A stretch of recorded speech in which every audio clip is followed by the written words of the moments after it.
SI Amir Hossain ও constable Sujan চন্দ্র রায়কে মৃত্যুদণ্ড দেন আদালত। আবু সাইদ হত্যার ঘটনায় মানবতাবিরোধী অপরাধের মামলায় এএসআই আমির হোসেন ও কনস্টেবল সুজন চন্দ্র রায়ের মৃত্যুদণ্ড দিয়েছে আদালত। হ্যালো এভরিওয়ান, কেমন আছেন সবাই? সত্যের সন্ধানে জনগণের সঙ্গে ইনসাইট 24 বাংলার আরও একটি নতুন এপিসোডে আপনাদের সবাইকে স্বাগতম।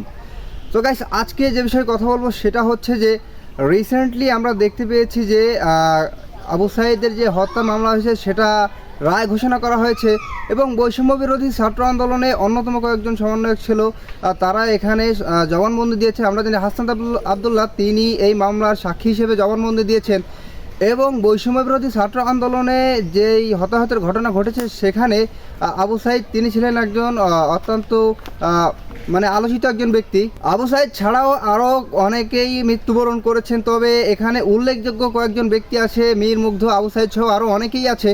তো আবু সাইদের বিষয়টা হচ্ছে যে তাকে নিয়ে যেই আলোচনা সমালোচনা হয়েছে, অনেকেই অনেক ধরনের কথা বলেছে যে তাকে পুলিশ হত্যা করেনি বা আওয়ামী লীগের যেই নেতৃত্বাধীন যেই পুলিশ ছিল বা তাদের ক্ষমতায় ছিল, তখন আওয়ামী লীগ সরকারের ক্ষমতা ছিল, বা এক কথায় তাদের হস্তক্ষেপে বা তাদের দ্বারা আবু সাইদের হত্যা হয়নি, এরকমটা শোনা গিয়েছিল। তো পরবর্তীতে এখন যে এই মামলার রায় ঘোষণা হলো এবং আদালত কয়েকজনকে যাবজ্জীবন দিয়েছে এবং আরও দেখলাম আমরা দুইজনকে ফাঁসির হুকুম দিয়েছে। তো যাদেরকে ফাঁসির হুকুম দিয়েছে তারাও অস্বীকার করছে, তারা বলছে যে এখানে আমাদের কোনো দোষ নেই, আমরা সরকারের হুকুম পালন করেছি। এবং তাদের স্বজনরাও অনেকে অনেক ধরনের কথা বলছেন এবং এই রায়কে নিয়ে চলছে বিভিন্ন ধরনের আলোচনা সমালোচনা। রাজনৈতিক অঙ্গনে বা বাংলাদেশের জনগণ কি এই রায়ে সন্তুষ্ট? তারা কি এই রায়টাকে সুষ্ঠুভাবে দেখছে নাকি তারা অন্যভাবে নিচ্ছে? এই রায়ে বাংলাদেশের জনগণ সন্তুষ্ট কি না বা রাজনৈতিক অঙ্গনে এই রায়টাকে কিভাবে দেখা হবে? সো গাইস, কথা না বাড়িয়ে চলে যাবো আমরা সরাসরি স্ক্রিনে এবং বিস্তারিত থাকছে সম্পূর্ণ ভিডিও জুড়ে। রায় ঘোষণা নির্ধারিত দিনে বেলা 12টার দিকে আন্তর্জাতিক অপরাধ ট্রাইব্যুনাল 2-এর চেয়ারম্যান বিচারপতি নজরুল ইসলাম চৌধুরীর নেতৃত্বাধীন 3 সদস্যের বিচারিক প্যানেল আলোচিত এ মামলার রায় দেন।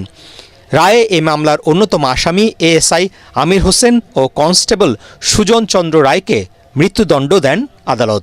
এছাড়াও সাবেক সহকারী পুলিশ কমিশনার আরিফুজ্জামান ও এসআই নয়নের যাবজ্জীবন কারাদণ্ড এবং বেগম রোকেয়া বিশ্ববিদ্যালয়ের সাবেক উপাচার্য হাসিবুরের 10 বছর ও প্রক্টর শরীফুলের 5 বছর কারাদণ্ড দেন ট্রাইব্যুনাল। আলোচিত এ মামলায় বেরোবির শিক্ষক শিক্ষার্থী সহ 25 জনকে দেয়া হয় বিভিন্ন মেয়াদে সাজা। আসলে জাজমেন্টে আমি দেখি সাক্ষীগুলো আমি পর্যালোচনা করে দেখি, যদি মনে হয় যে আমার তো মনে হয় যে আমরা প্রমাণ করতে বোধহয় সক্ষম হয়েছে। এখন সেন্টেন্স দেওয়ার ক্ষেত্রে যেটা কম বেশি হয়েছে আমাদের কাছে মনে হতে পারে, যেটা কম হয়েছে বেশি হয়েছে, সেটা আমাদের এভিডেন্সের কতটুকু এভিডেন্স আমরা দিতে পেরেছিলাম সেটা দেখা সাপেক্ষে আমি মন্তব্য করতে পারবো। তো আমি জাজমেন্টটা পাওয়ার পরে এই বিষয়টা আমি সিদ্ধান্ত নেব। রায়ের তাৎক্ষণিক প্রতিক্রিয়া চিফ প্রসিকিউটর আমিনুল ইসলাম জানান, শহীদ আবু সাইদ জুলাই আন্দোলনের অন্যতম শহীদ। তিনি নির্মম হত্যাকাণ্ডের শিকার হন, যা দেশ বিদেশের সব মানুষের বিবেককে নাড়া দেয়। আদালতের রায়ে সন্তোষ প্রকাশ করেন তিনি। আলোচিত এ মামলায় 25 জন সাক্ষী ট্রাইব্যুনালে সাক্ষ্য দেন। এর মধ্যে বর্তমান সংসদ সদস্য হাসনাত আবদুল্লাহ ও আবু সাইদের বাবা মকবুল হোসেন সাক্ষী হিসেবে ট্রাইব্যুনালে জবানবন্দি দেন। মামলার বিবরণে জানা যায়, জুলাই বিপ্লবে 2024 সালের 16 জুলাই রংপুর নগরীর লালবাগ এলাকা থেকে বিক্ষুব্ধ ছাত্র জনতা বেগম রোকেয়া বিশ্ববিদ্যালয়ের দিকে বিক্ষোভ মিছিল নিয়ে গেলে পুলিশ তাদের বাধা দেয়। এক পর্যায়ে পুলিশের গুলির সামনে বুক চিতিয়ে থাকা নিরস্ত্র আবু সাইদের উপর গুলি চালায় আইনশৃঙ্খলা বাহিনী। মুহূর্তের মধ্যেই মাটিতে লুটিয়ে পড়েন তিনি। পরে হাসপাতালে নেয়ার পর আবু সাইদ মারা যান। মর্মান্তিক এই মৃত্যু সাধারণ মানুষের বিবেককে নাড়া দেয়। বিক্ষোভে ফেটে পড়ে ছাত্র জনতা। গত বছরের 27 আগস্ট প্রসিকিউশনের সূচনা বক্তব্যের মধ্য দিয়ে এ মামলার আনুষ্ঠানিক বিচার শুরু হয়। 6 আগস্ট 30 আসামির বিরুদ্ধে আনুষ্ঠানিকভাবে অভিযোগ গঠন করে ট্রাইব্যুনাল। পলাতক আসামিদের পক্ষে 22 জুলাই স্টেট ডিফেন্স আইনজীবী হিসেবে 4 জনকে নিয়োগ দেওয়া হয়। অভিযোগ আমলে নেওয়া হয় 30 জুন।